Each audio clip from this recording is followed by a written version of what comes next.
Red bull इतना बड़ा चोर है कि सामने रखा हुआ चीज भी गायब कर देता था। गांव के लोग बहुत परेशान हो गए थे और उसी गांव में मुन्ना भी रहता था। मुन्ना बहुत मालदार था और वह माल छुपाने के लिए शाम को गुप्त लॉकर बनवा रहा था। तभी जमीन के अंदर उसे एक पुराना टूटा हुआ लैपटॉप मिला। मुन्ना उसे ले जाकर फेंक दिया। कुछ दिन में मुन्ना ने अंडरग्राउंड लॉकर बना लिया और सब माल उसमें छुपा दिया। एक दिन एक कबाड़ी वाला कचरे में कबाड़ चुन रहा था, तभी उसे वह लैपटॉप मिला। ईमानदार कबाड़ी वाला मुन्ना से पूछता है, लेकिन मुन्ना उसे कबाड़ समझकर उसे दे दिया। कबाड़ी लैपटॉप को ठेले पर रखकर ले जा रहा था, तभी तेज धूप से लैपटॉप सूख गया और अचानक लैपटॉप ऑटोमेटिक ऑन हो गया। कबाड़ी यह देखकर बहुत खुश हो गया। तभी लैपटॉप ऑटोमेटिक चलने लगा और डिस्प्ले में एक खजाने का एड्रेस मिला। वह जैसे ही एड्रेस पर गया तो उसे खजाना तो मिल गया, लेकिन वह एड्रेस रेड बुल का था। कबाड़ी तुरंत भागते हुए मुन्ना के पास गया और उसे लैपटॉप और खजाने की बात बताई। मुन्ना को यकीन नहीं हुआ और लैपटॉप खोलकर देखने लगा। तभी उसे कुछ और एड्रेस मिला। वह कबाड़ी वाले के साथ उसी एड्रेस पर फिर से गया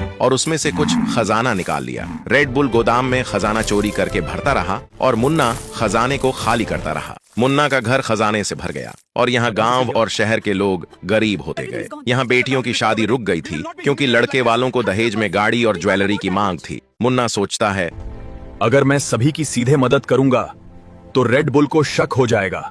इसलिए वह सारा खजाना एक तालाब के नीचे जमीन में छुपा दिया, जो सबसे ज्यादा सेफ था। फिर मुन्ना अपना घर कबाड़ी वाले को दे दिया, जिससे रेड बुल उसे कोई नुकसान न कर सके। उसके बाद मुन्ना खजाने के पैसों से एक एक करके गांव की हर बेटी की शादी करवा दिया और हर घर की बेटी को एक सोने की कार और 10 तोला सोना दहेज के तौर पर गिफ्ट में दिया। रेड बुल यह देखकर मुन्ना के घर पर धावा बोल दिया, लेकिन उसे वहां कुछ नहीं मिला। उसके बाद वह मुन्ना के दिए गए कार को गांव और शहर से चुरा लिया। यहाँ मुन्ना हर रोज रेड बुल के गोदाम से खजाना चुपके चुपके खाली करता रहा। एक दिन गांव और शहर में चोरी के लिए कोई खजाना नहीं बचा। सभी परेशान हो गए। यहाँ मुन्ना एक दिन रेड बुल का सारा खजाना खाली कर दिया और गांव वालों की मदद करता रहा। मुन्ना बोला, दोस्तों, अगर आपको ये कहानी अच्छी लगी तो लाइक, सब्सक्राइब करके कमेंट में गुड लिखें।